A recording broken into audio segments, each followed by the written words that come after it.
be the best. And so you get these guys, and then what you would also do prior to takeoff is you'd look at the launch pattern for the next cycle. So you knew how many planes, and you would do a count. You would call it hawking the deck and watch what was going on to set yourself up to be in the overhead just as they're wrapping up everything. 16,000. You knew where you were when you took off. You knew the PIM, the ship's planned intended movement.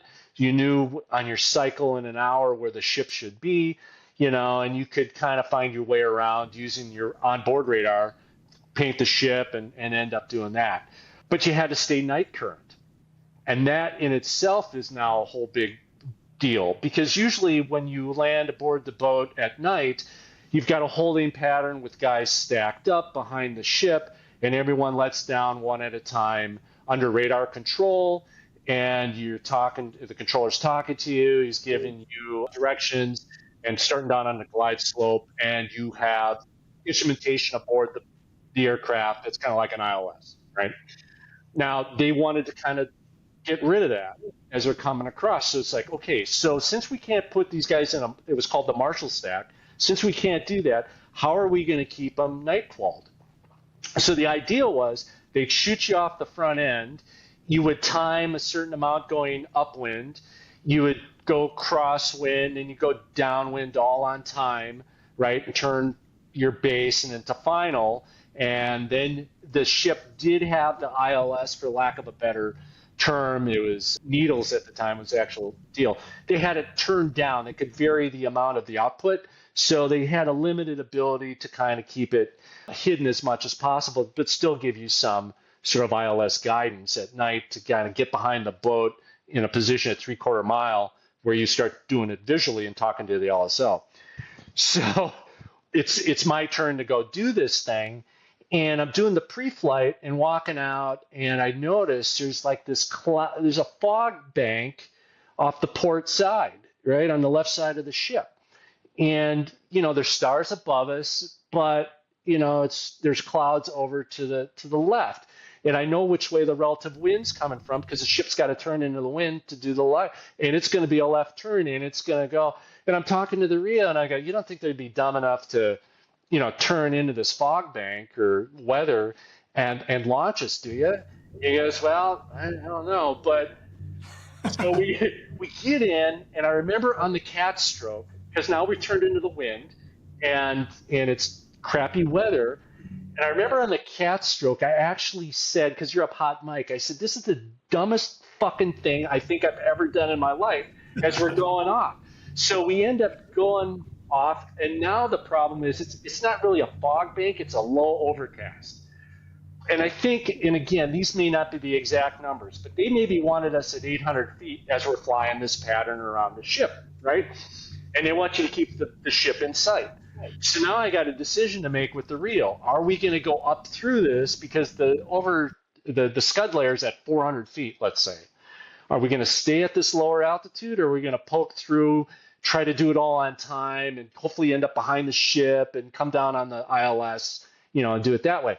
And so we both agreed, let's keep the ship in sight. We'll be very careful, set the rad alt, the radar altimeter. So, we're worried about that 400 feet, and that's where, again, having two guys really helps out. And so we take our timing and seeing the boat off, floating around out there with its lights in this inky, milky, black night.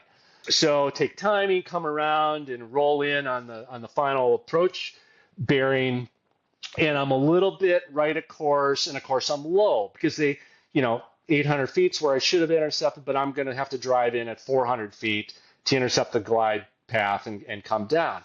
And I'm just working my tail off. I'm just concentrating, work probably as hard as I ever did on a night landing.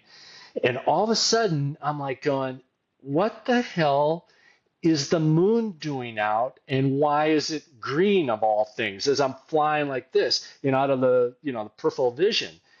And all of a sudden the reel goes, brake right. And as I immediately brake right, I take a look, it's another F-14, and the green light was his position light on his right wing. So what that dude had done, and he was from VF1, What he had done is he had gone up through, took his timing above and let down. And thank God he was a little left correcting right, and I was a little right correcting to the left side, driving up to the glide slope, and he had started down on it. And then, in retrospect, relative motion, the way it was, we're all kind of constant speed. It wouldn't have been a big impact, but it certainly got our attention. And now, here we are as a tube ship. Who's it? Which one's going to land? The LSO's like, okay, which one of you two am I taking? I think that was actually the call. And I said, okay, I'll go around, and I peel off to the right, and he ends up landing, and then we come around and trap. And that was just one of those things, the old adage, the boat is going to try to kill you. That was kind of the gospel guys would tell you when flying around the ship. They're going to try to kill you, right? So always be, head on a swivel, be very careful what you do, and know where you're at all times. And that was just one of those things you go, you got to be kidding me. They would try to do that. And, as it was, no harm, no foul. And he came aboard, and of course the debrief was pretty interesting, as you can imagine, with the LSO, what the hell happened and all that other stuff. But anyway, so that was one of those things you go, yeah, I don't want to do that again. But it's something not as lack of a phrase, as simple as landing, and that is obviously an understatement when it comes to landing on the boat, right? But that's an admin piece. It's not going to do an ACM where you got planes turning and tumbling in the sky. Putting your pants on to go to work, that's what you're essentially doing there, and how quickly it can go sideways. And I mean, obviously, throughout your aviation career, and we hear, all right, like the takeoff and landing phase, that's usually where things go sideways. And if you're going to land on a moving runway, that's a whole nother aspect. Yeah, and you get it's all what you're accustomed to, and daytime, there was no greater sport than landing aboard the boat. Because what they would do is, instead of this extended Marshall pattern and one at a time for some sort of ILS, you would circle overhead the boat if it's VMC, right? And you'd have the tankers way up above if you needed gas or whatever, but then everybody's just stacked up. And the fighters were always we had F-14s and A-6s. We never had any Hornets on the Ranger. So the fighters were at the lowest altitude, whether it's 3,000 or 2,000 feet, I can't remember. But, you usually got a two-ship. Your sister squadron's got the two-ship, and they're in the circle. And so the whole thing was to be the first guys aboard. You wanted to beat your sister squadron to the break, to the overhead, and because that's what you want to do, right? Be the best. And so you get these guys, and then what you would also do prior to takeoff is you'd look at the launch pattern for the next cycle. So you knew how many planes, and you would do a count. You called it hawking the deck and watch what was going on to set yourself up to be in the overhead just as they're wrapping up everything. And so you're the first ones down. So the big trick was, how do you get in front of your opponents across the circle doing this orbit, right? The VF1 if you're in VF2.